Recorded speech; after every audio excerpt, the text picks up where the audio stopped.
প্রথম কথা হচ্ছে আমরা শুধু মাঠ ভরাবো, আলোচনা করব, তকবীর দেবো আর ঘরে চলে যাব, এরকমটা করলে হবে না। পরিস্থিতি থেকে শিক্ষা নিতে হবে, আমাদেরকে প্রস্তুত দিতে হবে। আগামী দিন আমরা ঘরে কাজের মধ্যে থাকব, আমাদের লোক তৈরি করব, তারা যারা গালিগালাজ করবে বা ছোট বড় কথা বলবে তাদেরকে আইনের আওতায় এনে তারা সাইজ করবে, এমন লোক তৈরি করা দরকার আছে না? আছে। আর নাই আবার দুদিন পর আমরা চিল্লে হাঁপিয়ে যাব, কালকে আবার কিছু একটা বলবে, আবার চিল্লাবে, আবার কিছু চুপচাপ থাকবে, আবার একটা কিছু বলবে। এরকম করলে হবে, পরিস্থিতি থেকে শিক্ষা নিতে হবে। দ্বিতীয় নম্বর কথা, যেসব ভাইয়েরা রাস্তায় দাঁড়িয়ে আছে, আপনারা কি আমাদের এই প্রোগ্রামের অংশে নয়? যদি প্রোগ্রামে অংশ হন হাত তুলে দেখান যে আমরা প্রোগ্রামে এসেছি।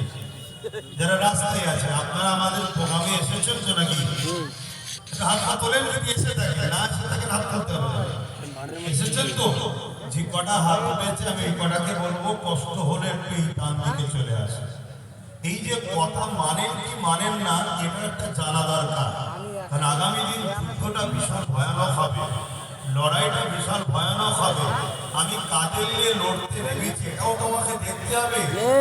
সামনে কোনো শিয়াল ঘেউ ঘেউ করলে পিছন থেকে পালাবার লোক নয়, এটা দেখা দরকার আছে না? আছে। রাস্তায় গ্রিলের বাইরে যতজন আছে, যদি এই মাহফিলে এসে থাকেন আমাদের সাথে, তাদেরকে বলবো ডান দিকে আসে। আর এটা প্রশাসন বন্ধুরাও দেখছে, মিডিয়াতেও দেখছে, সবাই দেখছে। যেমন কেসরা কাইসার পারস্য রোমকে গিয়ে তাদের গুপ্তচরেরা বলেছিল মুহাম্মদ রাসূলকে পৃথিবীর কোন শক্তি হারাতে পারবে না। রোমের সম্রাট, পারস্য সম্রাট কেসরা কাইসার তারা বলতে লেগেছে মুহাম্মদ রাসূল কি বিরাট শক্তিশালী, বিশাল লোক তাদের। বলছে না, পৃথিবীর অনেক রাজদরবারে ঘুরেছি, কিন্তু মুহাম্মদ রাসূলের চাহনেওয়ালাদের মতো এত দিওয়ানা, এত আশিক, এত ডিসিপ্লিন মাননেওয়ালা, এত ইনসাফ পরায়ণ, ন্যায় পরায়ণ লোক পৃথিবীতে কোনো জায়গায় দেখিনি।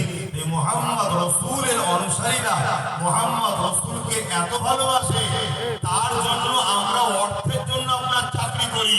আর মুহাম্মদ রাসূলের ভালোবাসার মানুষরা তারা জীবনটাও বিনা অর্থে হুজুরের জন্য দিয়া পছন্দ করে। বলুন সুবহানাল্লাহ।